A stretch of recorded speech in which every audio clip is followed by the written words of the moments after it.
Puji Tuhan, selamat malam teman-teman yang akan bergabung. Sebelum kita mulai pembelajaran malam ini, kita akan berdoa. Mari kita berdoa. Pujian syukur kami naikkan kepadamu Tuhan Yesus yang baik. Kami bersyukur kepadamu Tuhan atas keberadaan kami. Terima kasih Tuhan, hingga malam ini Tuhan Yesus, pemeliharaan-Mu nyata buat kehidupan kami. Kami boleh menjadi penikmat-penikmat anugerah dan kasih setia-Mu yang luar biasa Engkau nyatakan buat kami. Kami bersyukur Tuhan, kalau saat malam hari ini Tuhan Yesus, kembali kami rindu belajar kebenaran firman-Mu. Terima kasih untuk kerinduan yang selalu Kau berikan buat kami, semangat yang baru Engkau berikan buat kami untuk kami belajar, penasaran akan kebenaran firman-Mu. Biar saat malam hari ini Tuhan Yesus bukan satu rutinitas kami, tapi biarlah Tuhan Yesus kami sama-sama Tuhan, sama-sama rindu ingin belajar Tuhan, dan firman-Mu itu tidak sia-sia kami dengar, tapi itu boleh berbuah-buah lebat dalam kehidupan kami, dan boleh berdampak buat orang lain. Terima kasih Tuhan, terpuji-pujilah Engkau. Kami percaya Tuhan Yesus, Engkau juga sudah mempersiapkan hamba-Mu Tuhan. Biar Tuhan Yesus Engkau pakai hamba-Mu Tuhan menjadi alat-Mu untuk memaparkan kebenaran firman-Mu. Biar itu yang keluar dari mulut bibir hamba-Mu itu semua daripada-Mu. Hingga kami yang mendengar secara online, yang mendengar secara offline juga sama-sama boleh diberkati. Terima kasih Tuhan, terima kasih. Kami bersyukur dan bersyukur. Kami serahkan pembelajaran kami saat malam hari ini, dan kami peralaskan doa ini hanya dalam nama Tuhan Yesus Kristus. Haleluya. Amin. Puji Tuhan, kita akan membahas malam ini 2 Korintus 3 ayat 16 sampai 18. Tetapi apabila seorang berbalik kepada Tuhan, maka selubung itu diambil daripadanya, sebab Tuhan adalah roh, dan di mana ada roh Allah, di situ ada kemerdekaan. Dan kita semua mencerminkan kemuliaan Tuhan dengan muka yang tidak berselubung. Dan karena kemuliaan itu datangnya dari Tuhan yang adalah roh, maka kita diubah menjadi serupa dengan gambarnya dalam kemuliaan yang semakin besar. Puji Tuhan.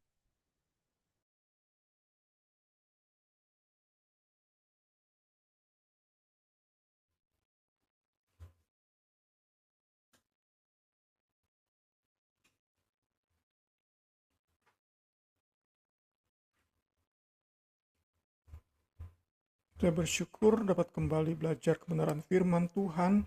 Kita kembali bersyukur oleh anugerahnya saja. Kita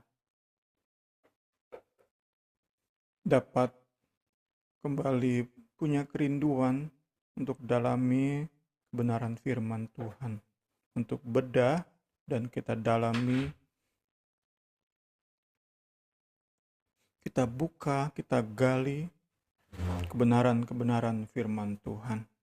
Kita masuk ke ayat 16 sampai 18. 16 sampai 18. Kita sudah lihat tentang pelayanan perjanjian baru, itu dimulai dari pasal 2 ayat 14. Kita masuk ke poin A6, bicara tentang umat perjanjian baru yang memiliki kondisi hati dan pikiran tidak terselubung, tidak ditutupi oleh selubung pikiran, dan hati kita tidak di bawah tempurung, tapi kita bisa melihat tingginya rancangan Allah, indahnya kemuliaan Kristus. Ini yang menjadi bagian kita di malam hari ini. Puji Tuhan.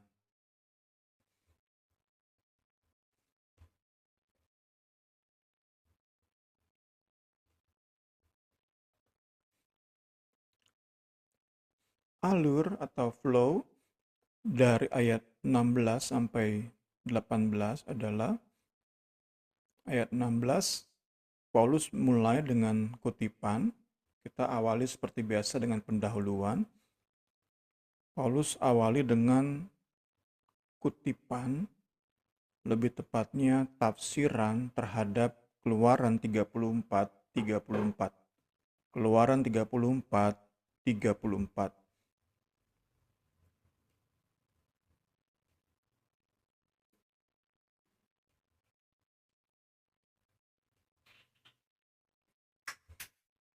Tetapi apabila, maaf saya lupa ubah, Keluaran 34:34.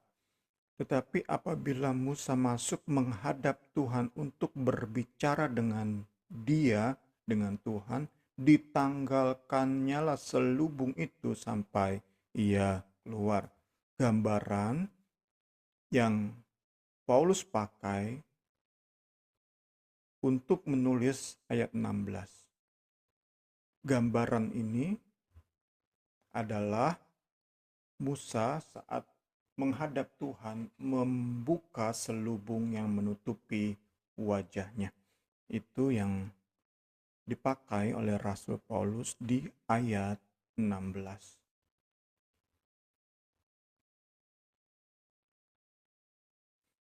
Kemudian di ayat 17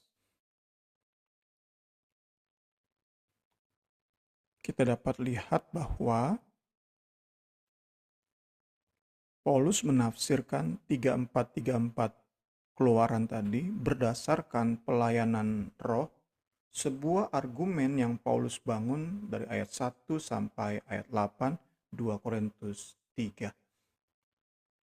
Kemudian baru di ayat 18 Paulus menyimpulkan keseluruhan ide yang sekali lagi ia bangun dari ayat 1 sampai 18 di pasal 3 tentang selubung, tentang roh, tentang wajah, tentang kemuliaan, ia rangkum sebagai puncak, sebagai kesimpulan untuk menunjukkan kemuliaan yang lebih besar dari apa yang telah Allah lakukan melalui Kristus dan roh. Tentu jika dibandingkan dengan kemuliaan perjanjian lama. Perjanjian lama diwakili oleh Musa disertai kemuliaan. Paulus katakan ayat 18 ini kemuliaan yang menyertai PB itu jauh lebih besar. Puji Tuhan, puji Tuhan. Kembali kita dapati di sini Paulus memberikan dirinya, pengalaman pertobatannya sebagai contoh untuk menjelaskan poin yang dia ingin sampaikan. Paulus bilang, Roh Allah telah memberi hati yang baru baginya, hati yang bagai daging, hati yang lembut, hati yang taat, dan membuang hati yang keras.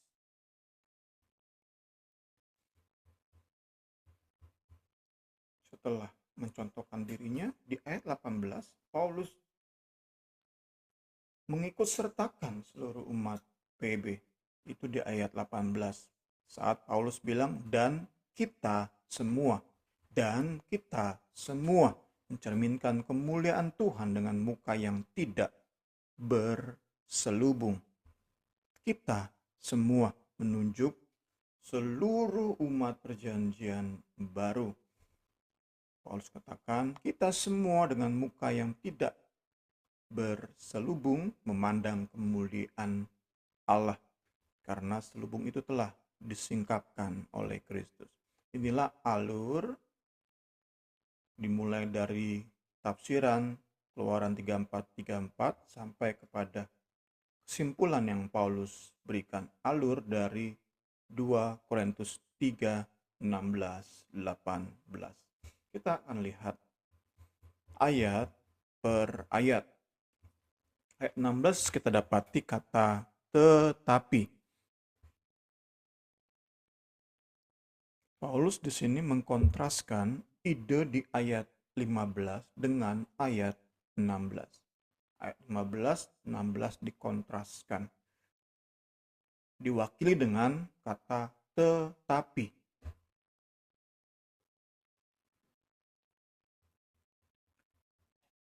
ada dua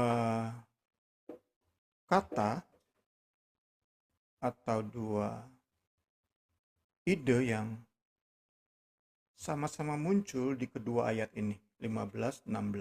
15-16 dapat sama-sama kita baca, kita perhatikan.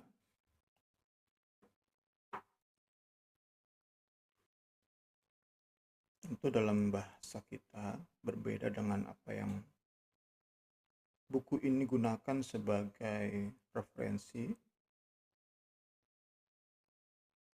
Muncul kata whenever.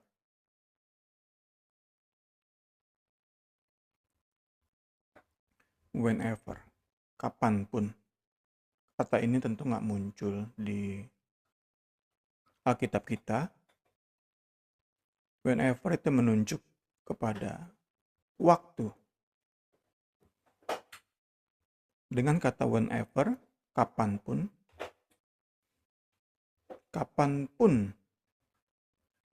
dalam bahasa kita bahkan sampai pada hari ini.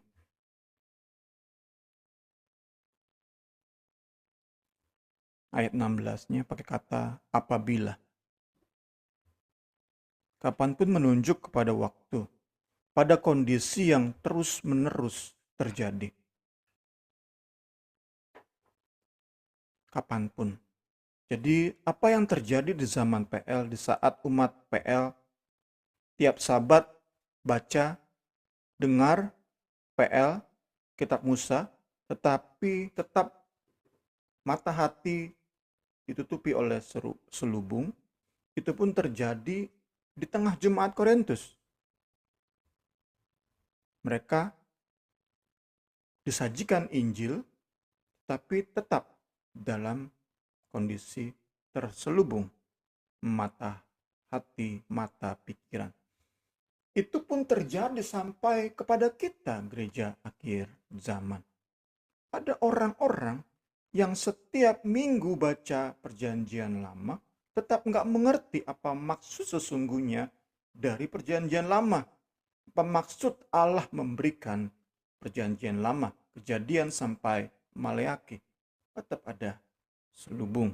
Ada orang-orang yang setiap minggu dengar PL, baca setiap hari mungkin perjanjian lama, tetap nggak mengerti karena pikiran dan hatinya berselubung.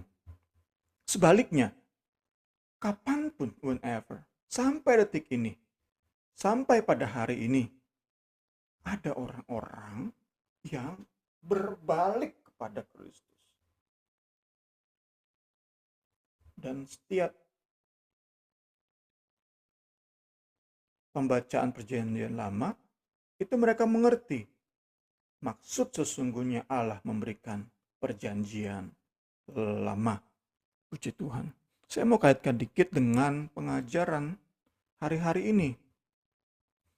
Pengajaran-pengajaran yang berpusat pada manusia, pada diri kita sebagai pembaca firman. Ada orang-orang Kristen yang setiap hari baca Alkitab, tetapi nggak mengerti apa maksud Alkitab ini diberikan, Alkitab ini dituliskan. Mereka terus berpikir bahwa Alkitab itu untuk melayani mereka. Alkitab ditulis untuk membuat diri mereka berhasil dalam pekerjaan. Alkitab ditulis untuk mereka cakap dalam membina rumah tangga. Alkitab ditulis supaya mereka kuat hadapi badai hidup dan lain-lain, semua yang berkaitan dengan manusia, dengan diri sendiri. Ada orang-orang yang akan seperti itu. Di sepanjang zaman ada aja orang yang seperti itu. Nah, dibandingkan dengan ada orang-orang Kristen yang berbalik kepada Kristus, yang benar-benar memfokuskan hidupnya kepada Kristus. Nah, bagi orang-orang seperti ini, hati dan pikiran mereka nggak berselubung. Tersingkaplah selubung sehingga mereka dengan hati dan pikiran dapat melihat dengan jelas apa maksud Alkitab ditulis? Alkitab ditulis untuk kita semakin kagum pada karya salib Kristus. Semakin cinta kepadanya, semakin rindu gak melukai hatinya, semakin rindu mengabdikan diri kepada Kristus. Karena dari Kejadian sampai Wahyu berpusat kepada Kristus. Kita bisa mengerti, kita bisa demikian yakin, seyakin-yakinnya Alkitab yang saya baca untuk bahwa saya semakin cinta Yesus. Bukan tentang diri saya supaya berhasil, supaya punya anak-anak yang baik, supaya kuat hadapi masalah hidup. Itu hanya byproduct, hasil dari gairah saya yang terus bertumbuh kepada Kristus, kekaguman saya yang terus bertambah kepada karya salib Kristus. Tidak, sekali lagi ada orang-orang yang dengar khotbah terus cari bagaimana khotbah itu menguntungkan dirinya, tapi ada orang-orang yang berbalik kepada Kristus. Setiap dengar khotbah, apakah khotbah ini berpusat pada Kristus atau enggak? Apakah khotbah ini membangkitkan gairah saya pada Kristus, membangkitkan ucapan syukur saya karena Yesus sudah mati di Kalvari?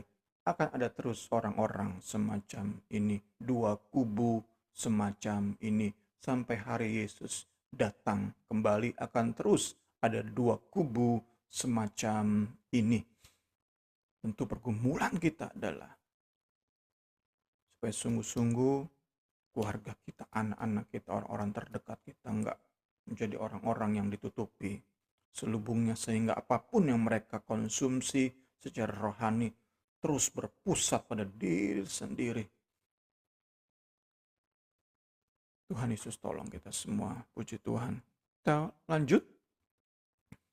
Seorang berbalik di ayat 16 masih, tetapi apabila hati seorang berbalik. Seorang berbalik itu merupakan penafsiran dari Keluaran 34. Kita sudah lihat tadi. Keluaran 34.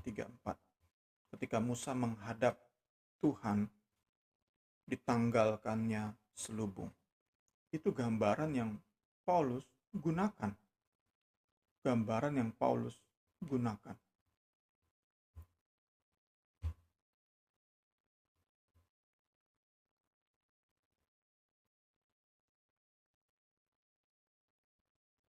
Penafsiran dari Keluaran 34.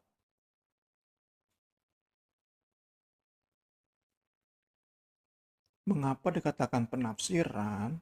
Karena Paulus menggunakan Keluaran 34 hanya sebagai gambaran. Karena yang ditunjuk Paulus pada kata seorang itu bukan Musa itu sendiri. Karena jika Musa yang ditunjuk oleh Paulus dengan kata seorang, itu nggak konsisten dengan keseluruhan paragraf di pasal 3 ini. Kan kita sudah lihat dalam argumen Paulus panjang pasal 3, Paulus menempatkan Musa itu di sisi PL, mewakili kondisi ditutupi selubung. Jadi yang tepat adalah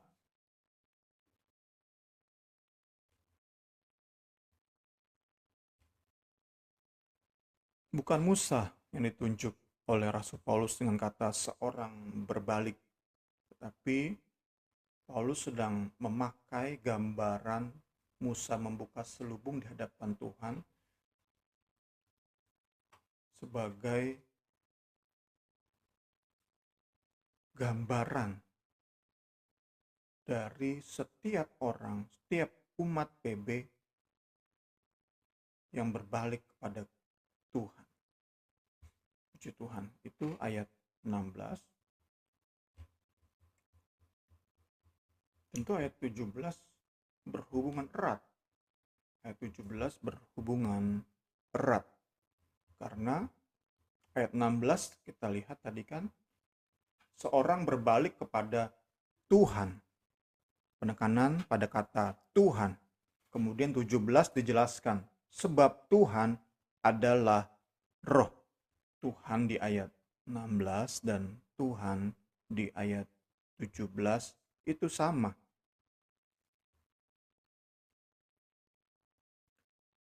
Yang menjadi bahasan di ayat 17 ada dua. Pertama, saat Paulus tulis Tuhan adalah roh, siapa yang sedang ditunjuk oleh Paulus di paragraf ini? Kedua, saat Paulus bicara tentang kemerdekaan, apa yang Paulus maksud dengan kata kemerdekaan dengan kondisi merdeka, bebas di paragraf ini? Karena kita selalu bicara tentang konteks. Kebebasan, kemerdekaan di ayat-ayat lain, di kitab-kitab lain tentu memiliki maksud yang berbeda. Karena kita selalu belajar per konteks. Apa maksud Paulus dengan kata kemerdekaan di ayat ini berdasarkan konteks. Ada dua ide tadi. Tuhan adalah roh. Siapa yang ditunjuk oleh Paulus di paragraf ini? Ada dua kemungkinan penafsiran. Pertama, Tuhan di sini menunjuk pada pribadi Allah ketiga dari Allah Trinitas, yaitu pribadi Roh Kudus. Kemudian kemungkinan kedua penafsirannya adalah Tuhan di sini menunjuk pada roh yang Paulus tunjuk sebagai pribadi yang bertanggung jawab di Perjanjian Baru. Sudah kita terus belajar di pasal 3 ini, Paulus sedang terus membandingkan PL dan PB. Musa mewakili PL, roh, pelayanan roh mewakili PB.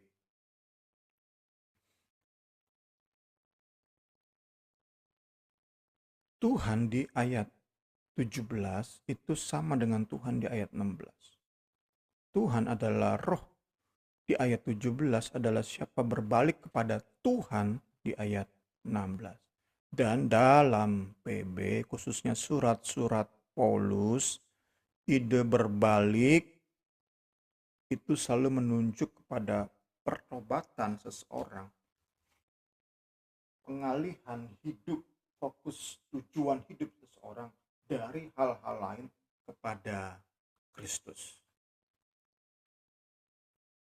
Dengan demikian, opsi pertama penafsiran bahwa Tuhan yang dimaksud di sini di ayat 17 adalah pribadi Roh Kudus itu nggak tepat, karena nggak ada di surat-surat Paulus ide berbalik kepada Roh Kudus, selalu berbalik atau bertobat kepada Kristus.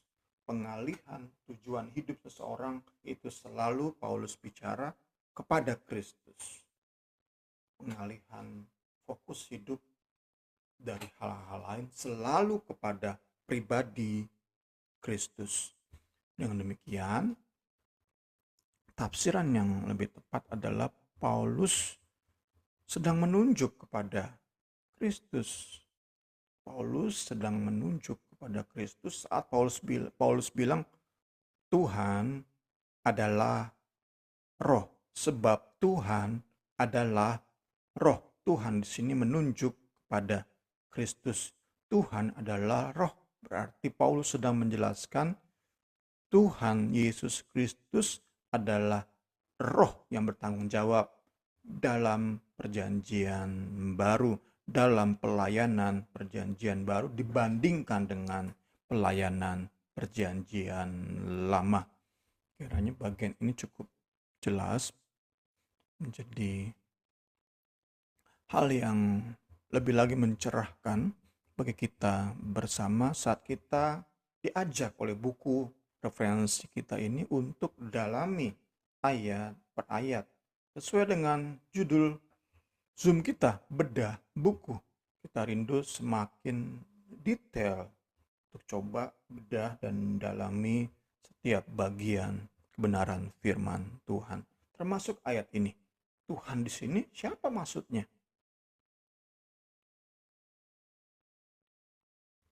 Bukan Allah Bapa, bukan Allah Roh Kudus, tetapi Paulus saat tulis ayat 17 ini, di pemikirannya adalah ia sedang menunjuk pada Kristus. Sebab Kristus adalah roh, di mana ada roh Allah, di situ ada kemerdekaan. Puji Tuhan, puji Tuhan, puji Tuhan. Satu ayat pendukung. Seperti ada tertulis, manusia pertama Adam menjadi makhluk yang hidup, tetapi Adam yang akhir menjadi roh yang menghidupkan. Di sini Paulus sedang menunjuk Kristus yang adalah Adam yang akhir itu sebagai roh. Tentu apabila kita lebih mau perluas, tentu Roh Kudus, Kristus, Allah Bapa itu kan satu gitu. Cuman kita belajar apa yang Paulus pikirkan saat tulis bagian-bagian ini. Puji Tuhan, ini ayat pendukung untuk meyakinkan kita bahwa yang Paulus tunjuk di ayat 17 dari 2 Korintus 3 ini adalah Kristus. Tuhan di sini menunjuk pada Kristus. Yahweh di sini sedang menunjuk kepada Kristus. Puji Tuhan. Hal ini ditegaskan dengan kenyataan bahwa di sini Paulus dalam paragraf di sepanjang pasal 3 2 Korintus, Paulus sedang menyampaikan ide yang mengcounter pengajaran para rasul palsu. Pengajaran para rasul palsu.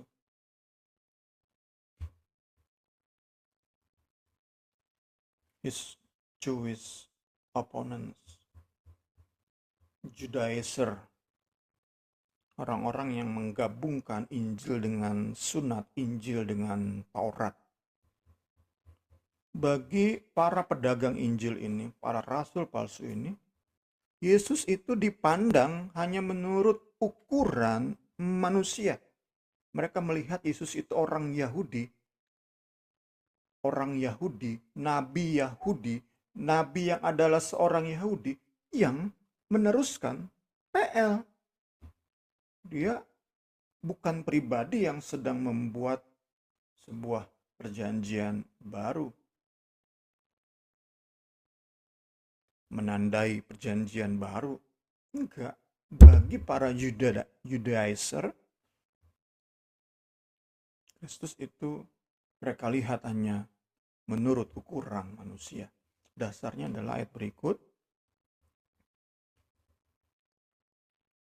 Dan Kristus telah mati untuk semua orang, supaya mereka yang hidup tidak lagi hidup untuk dirinya sendiri, tetapi untuk Dia yang telah mati dan telah dibangkitkan untuk mereka.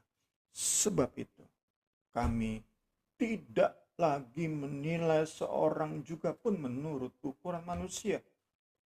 Paulus katakan, dan jika kami pernah melihat Kristus menurut ukuran manusia, sekarang kami tidak lagi menilainya demikian.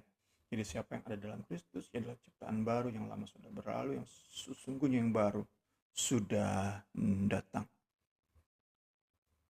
Mereka mengcombine Injil dan Taurat itu memandang Yesus hanya sebagai salah satu nabi perjanjian lama, nabinya orang Yahudi. Bagi mereka Yesus datang melayani hanya untuk menegaskan perjanjian lama, menegakkan Taurat, menegakkan sunat. di-counter oleh Rasul Paulus. Dulu dia memang seperti itu, memandang Yesus hanya sebagai pribadi yang meneruskan PL. Tapi sejak ia berjumpa dengan Kristus di jalan menuju Damaskus, Paulus bisa melihat bahwa Kristus pribadi membawa manusia ke dalam perjanjian yang baru dengan Allah. Tidak seperti para rasul palsu Yudaizer yang melihat Yesus menurut ukuran manusia, Paulus melihat Yesus Kristus menurut ukuran roh.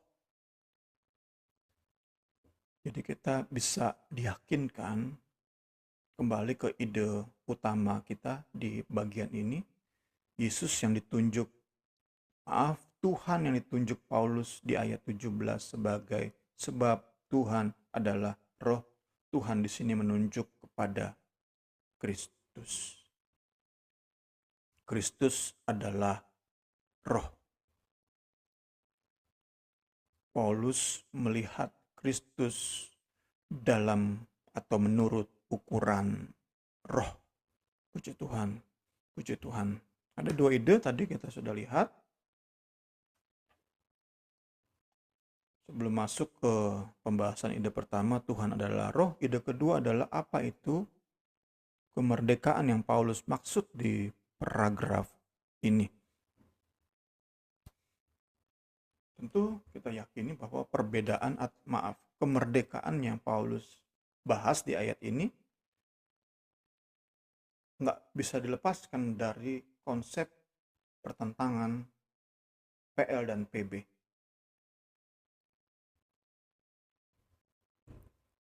Kemerdekaan di ayat ini terkait dengan hukum yang membawa kepada kematian dan penghukuman. 2 Korintus 3 ayat 9. Sebab jika pelayanan yang memimpin kepada penghukuman itu mulia, pelayanan yang memimpin kepada penghukuman. Ini ide yang diyakini mewakili PL dan itu dikontraskan dengan PB. Di PL penghukuman, di PB berarti kemerdekaan. Karena nggak mungkin lepas dari konteks kata kemerdekaan. Apa yang Paulus maksud saat ia tulis kemerdekaan, freedom. Karena itu,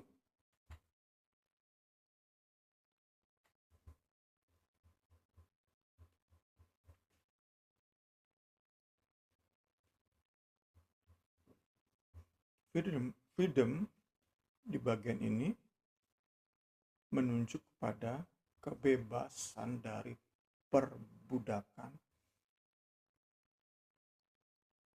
di bawah penghukuman Allah atas umat yang melanggar perjanjiannya.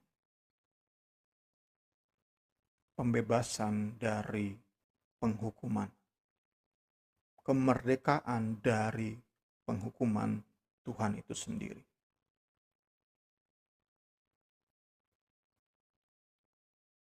Jadi bukan tentang kemerdekaan lain di sini, tapi kemerdekaan dari penghukuman.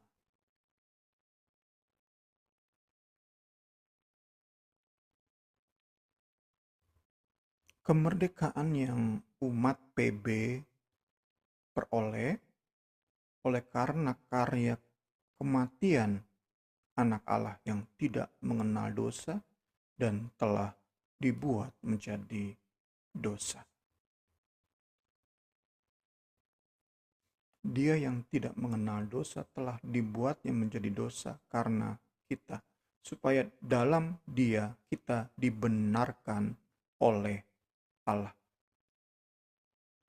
Ini konsep yang Paulus ajarkan kepada jemaat Korintus, juga kepada kita. Kita benarkan karena Yesus sudah menjadi kutuk, menjadi dosa karena kita. Dia yang tidak mengenal dosa menjadi dosa karena kita. Sehingga kita dibenarkan. Kita nggak lagi di bawah penghukuman. Kita dalam posisi dimerdekakan. Tuhan adalah roh. Kristus adalah roh. Dan di mana Kristus, di situ ada kemerdekaan. Ini ayat 17. Kita masuk ke ayat, sebelum masuk ke ayat 18, ada sisi lain yang Paulus, khususnya tentu penulis buku kita ini, tambahkan. Di sisi lain dari ide yang Paulus usung, kemerdekaan di sini nggak boleh dimengerti sebagai izin untuk hidup seenaknya, hidup bebas untuk tetap dalam dosa, untuk tetap menikmati dosa. Bukan itu, nggak mungkin Paulus mengusung ide kemerdekaan semacam itu. Karena itu kan bertolak belakang dengan konsep yang Paulus punya. Paulus sedang berperang dengan idenya sendiri, pemahamannya sendiri. Kalau kita tafsirkan bahwa kemerdekaan itu izin untuk hidup seenaknya. Karena kita tahu bersama konsep yang Paulus yakini itu nggak bisa dilepaskan dari Yeskiel 36:27, Yeremia 31:33. Kita baca ayatnya, ayat yang sudah terus menerus kita baca, karena inilah keyakinan Paulus. Rohku, ini kan Yeskiel bicara tentang PB, pelayanan roh, dan Paulus yakini apa yang ditulis Yeskiel digenapi di dalam Kristus. Rohku akan kuberikan diam di dalam batinmu, dan aku akan membuat kamu hidup menurut segala ketetapanku, tetap berpegang pada peraturan-peraturanku dan melakukannya. Jelas nggak ada konsep di sini tentang hidup seenaknya, hidup bebas lakukan dosa, mentang-mentang seseorang dikatakan merdeka oleh Kristus. Nggak ada sama sekali konsep itu di ayat ini. Ayat yang Paulus gunakan untuk menjelaskan konsep perjanjian baru. Ayat lain, tetapi beginilah perjanjian kuadakan dengan kaum Israel sesudah waktu itu. Demikianlah firman Tuhan. Aku akan menaruh Tauratku di dalam batin mereka dan menuliskannya di dalam hati mereka. Jelas banget. Hidup menurut Taurat, hidup dituntun oleh Taurat Tuhan, tapi di dalam hati, bukan lagi di luar sebagai keberadaan yang membuat seseorang terhukum karena nggak mampu lakukannya, tapi Taurat itu dalam hati. Kita didorong terus untuk hidup menurut Taurat Allah. Puji Tuhan. Kita yakinkan bahwa kemerdekaan yang Paulus usung di ayat 17 ini nggak ada kaitannya dengan kebebasan untuk hidup seenaknya. Kebebasan untuk terus menikmati dosa. Puji Tuhan. Kita masuk ayat 18, ayat terakhir untuk malam hari ini. Puji Tuhan. Juga ayat terakhir, ayat pemuncak dari 2 Korintus pasal 3. Kita punya kesulitan karena kita dapati ada perbedaan yang luar biasa apa yang ditafsirkan oleh buku kita ini dengan Alkitab kita. Alkitab kita dengan jelas menafsirkan saat selubung dibuka, kita bisa lihat ayat 18. Selubung dibuka, maka kita semua mencerminkan kemuliaan Tuhan. Kita jadi cermin. Tetapi yang disampaikan oleh buku ini berbeda. Kita lihat sama-sama.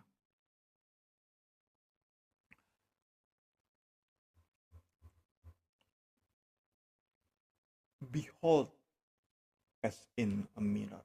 Ini kata kuncinya yang sungguh berbeda dengan Alkitab kita. Kita kesulitan tentu saat kita harus tafsirkan ayat ini.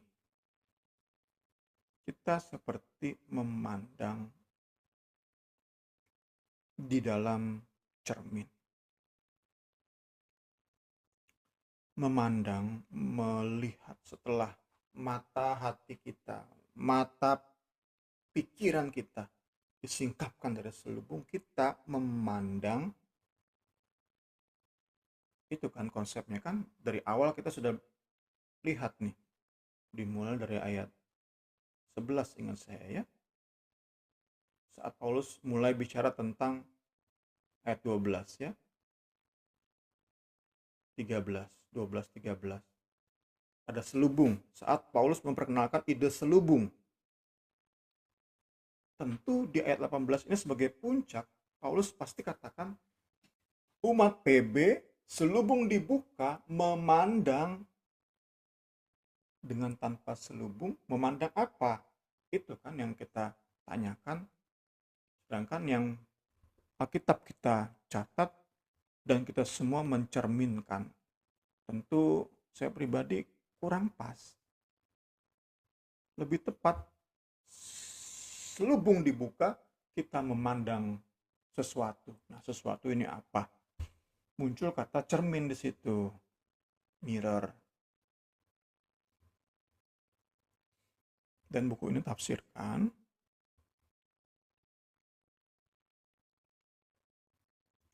mata kita itu memandang Kristus, memandang wajah Kristus yang merupakan cermin dari kemuliaan Allah. Kristus itu sepenuhnya Allah, sepenuhnya manusia. Pada Kristus ada gambaran Allah. Pada Kristus yang adalah gambaran Allah, hati dan pikiran kita memandang tanpa selubung. Itu yang ditafsirkan oleh ayat ini. Dan saya lebih setuju dengan penafsiran ayat ini. Jadi saat selubung dibuka, maka pikiran hati kita memandang nggak langsung kepada Allah, tapi mengandang kepada Kristus. Kristus itu bagai cermin. Ada gambaran Allah, sepenuhnya kepenuhan Allah ada pada keberadaan Kristus, nature Kristus. Tapi Kristus pun menjadi cermin bagi kita. Kita memandang kepada cermin yang adalah kemuliaan Allah, yang adalah gambaran Allah. Ini yang kita dapat yakini sebagai tafsiran yang lebih tepat. Kita memandang kepada Yesus sebagai cermin. Tapi cermin yang kita pandang ini, Kristus yang kita pandang ini, wajah Kristus ini, kepenuhan kemuliaan Allah. Jadi meski kita nggak memandang langsung kepada Allah Bapa, tetapi terwakilkan oleh Kristus yang adalah Allah sepenuhnya dan manusia sepenuhnya. Itu gambaran yang kita bisa dapat di ayat ini. Kita tentu lebih lagi, saya pribadi jadi senang. Oh, ternyata ada hal-hal baru yang kita dapati saat kita tafsirkan berdasarkan konteks. Tampaknya versi LAI kurang tepat kalau kita tafsirkan secara konteks. Penafsiran buku ini lebih tepat.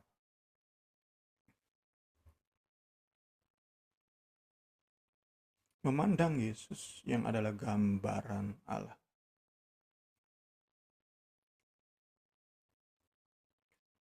Yesus adalah gambar Allah. Nah, hebatnya Paulus catat di sini adalah saat kita tanpa selubung memandang cermin yang adalah Kristus, kita diubahkan, kita mengalami transformasi.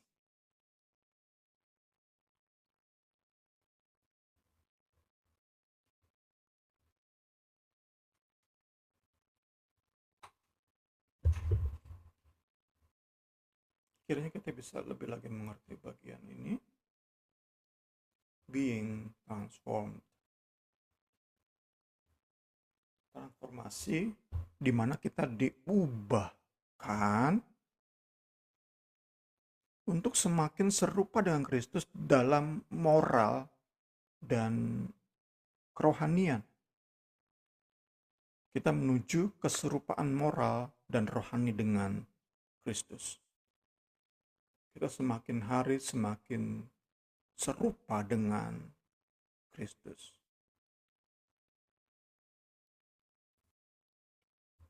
Dan kita dapati ini hasil dari kita memandang Yesus, yang adalah kemuliaan Allah, yang adalah kemuliaan Allah.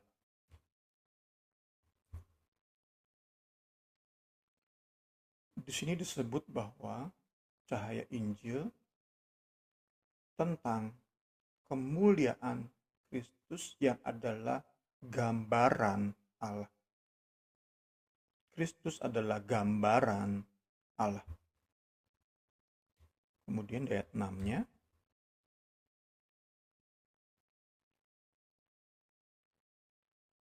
supaya kita beroleh terang dari pengetahuan tentang kemuliaan Allah yang nampak pada wajah Kristus.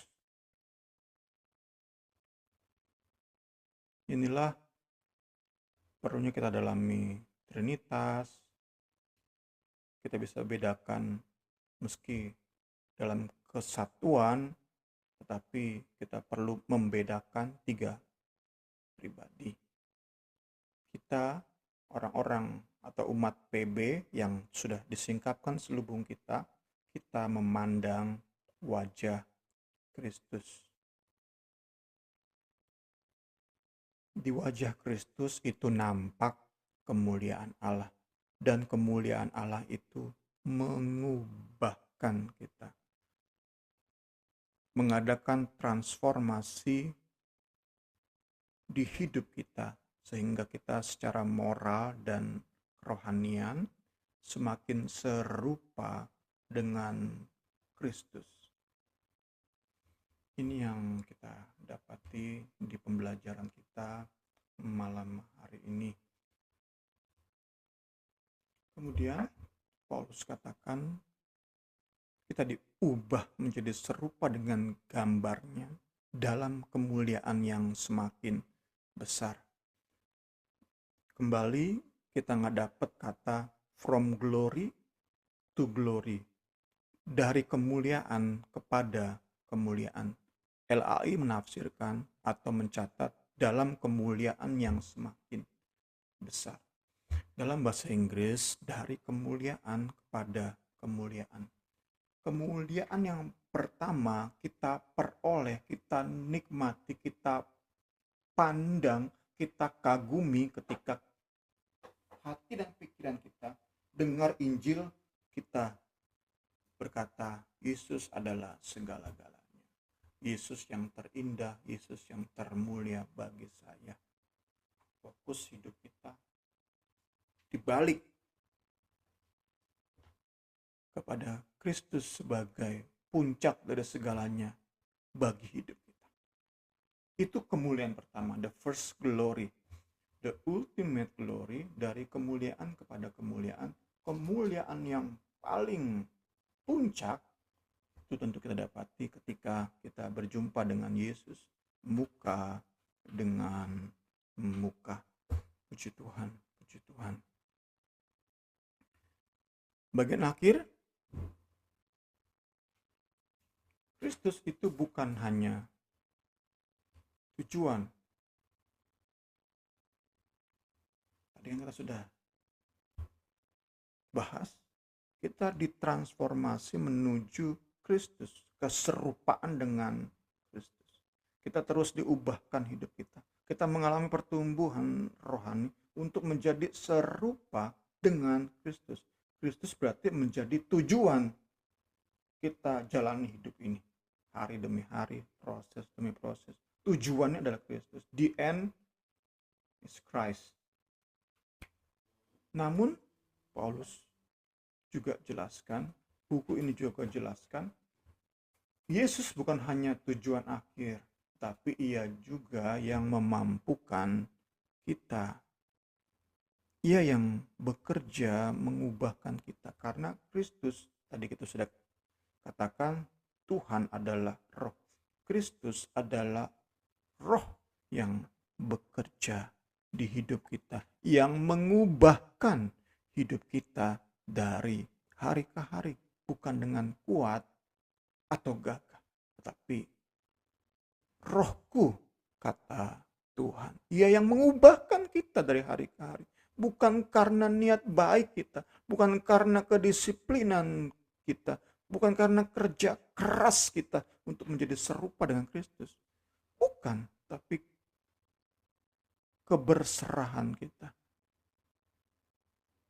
Untuk dari hari ke hari belajar menerima proses yang Tuhan kerjakan. Dorongan-dorongan roh berikan di hati kita. Puji Tuhan. Renungan akhir di malam hari ini, kita mau berjuang bersama untuk memperhatikan, memeriksa terus. Periksa dan periksa. Check and recheck. Motivasi kita dalam melakukan segala sesuatu. Contoh, ketika kita mau berdoa, apakah kita mau berdoa supaya nggak dihukum Tuhan, atau supaya sekadar hati ini damai, tenang, atau supaya kita terhindar dari masalah, atau alasan-alasan lain sehingga saya memutuskan untuk berdoa. Itu kita perlu cek dan recheck. Terus periksa dari hari ke hari. Kita perlu berjuang bersama, lebih lagi detail memperhatikan motivasi kita. Firman Allah itu bagi pedang yang membelah jiwa dan pikiran.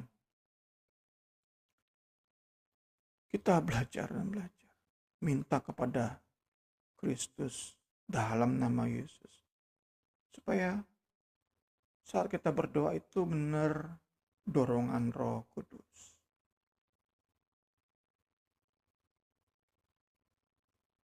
Karena kita dapati itulah konsep yang ingin Paulus berikan. Kita diubahkan, hidup kita semakin punya moral yang baik, itu karena pekerjaan Kristus. Pekerjaan rohnya, roh perjanjian baru. Kalau kita berdoa, bersaat teduh, baca Alkitab karena alasan-alasan lain, ditakutkan kita punya moral yang baik, tetapi itu bukan karena roh, bukan karena kita memandang wajah Kristus yang dipenuhi kemuliaan Allah. Kita kan takut, oh ternyata saya punya moral semakin baik karena kerjaannya saya nih, saya bisa disiplin, saya bisa jaga hal-hal lain, bisa jaga nafsu saya, semua karena saya nanti ujungnya. Kita harus sama-sama lebih lagi rajin memeriksa hati, memeriksa motivasi, supaya kita bisa dari hari ke hari lebih lagi diyakinkan, oh saya berdoa karena Roh Kudus taruh kerinduan di hati saya untuk ngobrol, untuk memandang Yesus dalam doa saya, memandang wajah Yesus dalam doa-doa saya. Saat saya baca Alkitab juga demikian. Karena sekali lagi itulah konsep, itulah ide yang Paulus ajarkan baik pada jemaat Korintus juga kepada kita. Di dalam keterbukaan dari selubung, kita memandang Kristus dan kita diubahkan. Disitulah kemerdekaan sejati di dalam kekristenan menjadi kenikmatan bagi kita. Kita bersyukur buat pembelajaran malam hari ini. Saya serahkan kepada Ibu.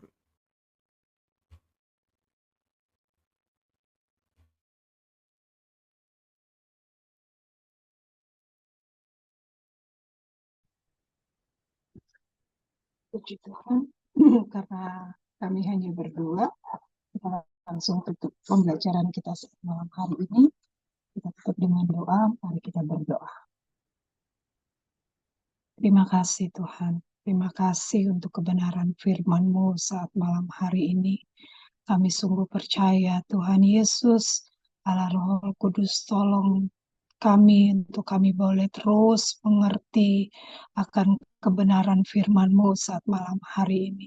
Biar kami boleh terus dan terus Tuhan mengecek Tuhan Yesus motivasi kami dalam kami ikut akan Engkau, dalam kami datang menyembah Engkau.